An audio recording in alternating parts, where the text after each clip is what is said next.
नमस्कार दोस्तों, महत्वपूर्ण टॉपिक पर आज हम चर्चा करेंगे और आज की चर्चा पर हमारे दो टॉपिक रहेंगे। पहला टॉपिक रहेगा हमारा जनसंघ और दूसरा टॉपिक हमारा रहेगा अंतरिम सरकार। तो सबसे पहले हम डिस्कस करते हैं महत्वपूर्ण टॉपिक पर भारतीय जनसंघ। और भारतीय जनसंघ का भारतीय राजनीति में बहुत बड़ा अहम योगदान रहा है और वर्तमान में पिछले दो आम चुनाव में जिस पार्टी का दबदबा रहा है उस पार्टी की भी जड़ें जो है भारतीय जनसंघ में पाई जाती हैं। मैं बात कर रहा हूं भारतीय जनता पार्टी की।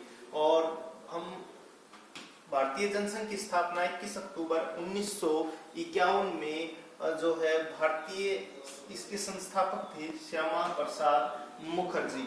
और भारतीय जनसंघ की विचारधारा और जो कार्यशैली है अन्य दलों से काफी भिन्न थी और उनकी जो एक सिद्धांत है वो है एक देश एक संस्कृति एक विचारधारा, ये है सिद्धांत। और इसी सिद्धांत को अपना करके भारतीय जनता पार्टी वर्तमान में देश में शासन कर रही है। तो बहुत बार एग्जाम में प्रश्न आता है कि भारतीय जनता पार्टी की सिद्धांत क्या है। तो एक ही सिद्धांत है, एक देश एक संस्कृति एक विचारधारा एक संस्कृति। और बात करते हैं उनकी पृष्ठभूमि की। तो 1952 के जो जनसंघ ने पहले और दूसरे आम चुनाव में भाग ली। पहले चुनाव में 3 सीटें, दूसरे आम चुनाव में उनको 4 सीटें प्राप्त हुई। और उत्तर भारत में उनका काफी प्रभाव देखने को मिला, जिसमें राजस्थान, मध्य प्रदेश, दिल्ली और उत्तर प्रदेश राज्यों में काफी जनाधार उनका था। और हम बात कर रहे हैं उनके सिंबल की कि उनका सिंबल चुनाव चिन्ह क्या था। तो वो चुनाव चिन्ह उनका जलता हुआ दीपक या दीपक था। भारतीय जनसंघ के जो प्रमुख नेता थे खुद संस्थापक श्यामा प्रसाद मुखर्जी, दीनदयाल उपाध्याय, बलराज मधोक आदि महत्वपूर्ण भारतीय जनसंघ के नेता थे।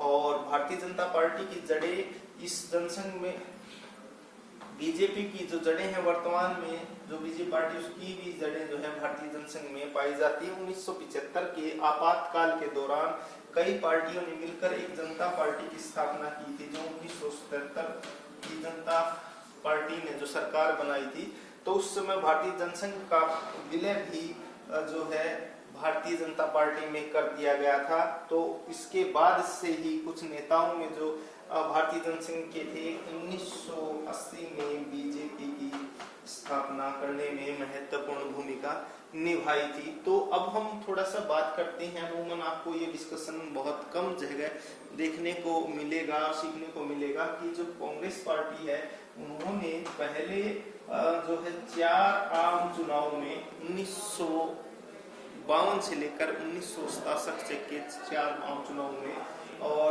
2 बैलों की जोड़ी पर उनका चुनाव चिन्ह था, जो कि थोड़ा सा 1969 के पार्टी के विभाजन के समय उन्होंने जो 5वां आम चुनाव हुआ उस समय उनका जो सिंबल था वो था गाय और बछड़ा। तो बहुत बार ये प्रश्न आता है कि 5वें आम चुनाव में कांग्रेस ने किस सिंबल पर लड़ा, तो गाय और बछड़ा था। और यह आते आते आपातकाल के बाद होने वाले 6ठे लोकसभा चुनाव में कांग्रेस पार्टी का जो सिंबल हाथ यानी कि हाथ का निशान हुआ। तो गाय 2 बैलों की जोड़ी से लेकर के हाथ तक का सफर इस प्रकार रहा। पहले 4 आम चुनाव में जो है 2 बैलों की जोड़ी, 5वें में गाय बछड़ा और 6ठे में 1977 में हाथ का निशान। ऐसे ही जो जड़ी मिलती भारतीय जनसंघ की, भारतीय जनसंघ ने जो है 1951 से लेकर के 1977 तक इसी दीपक पर ही जो है चुनाव लड़े, इसी पर इनका सिंबल रहा। हालांकि जनता पार्टी के विलय के बाद में उनका जो किसान है वो सिंबल हो गया था। और उसके बाद में जो 1980 में स्थापित जो पार्टी हुई तो कमल का फूल जो है उनका महत्वपूर्ण चुनावी सिंबल रहा और जो वर्तमान में भारतीय जनता पार्टी का चुनाव सिंबल है। अब हम दूसरे इंपॉर्टेंट टॉपिक पर बात करते हैं। टॉपिक है हमारा अंतरिम सरकार। तो आपको पहले भी हमने डिस्कस किया था कि अंतरिम सरकार वह सरकार होती है जो बिना चुनाव के आपसी सहमति से बनाई जाती है। तो इसका स्थापना हुई थी 2 सितंबर 1946 को। तो अंतरिम सरकार जो है इसने मई 1952 तक यानी कि पहले सुनी हुई आम सरकार तक जो है इन्होंने काम किया और उसमें कुल 12 सदस्य थे, जिसमें पंडित जवाहरलाल नेहरू देश के प्रथम प्रधानमंत्री और विदेश मंत्रालय भी उनके पास में था। सरदार पटेल प्रथम गृह मंत्री और देश के प्रथम जो है उप प्रधानमंत्री भी थे। सरदार पटेल सरदार बलदेव सिंह उस समय रक्षा मंत्री थे।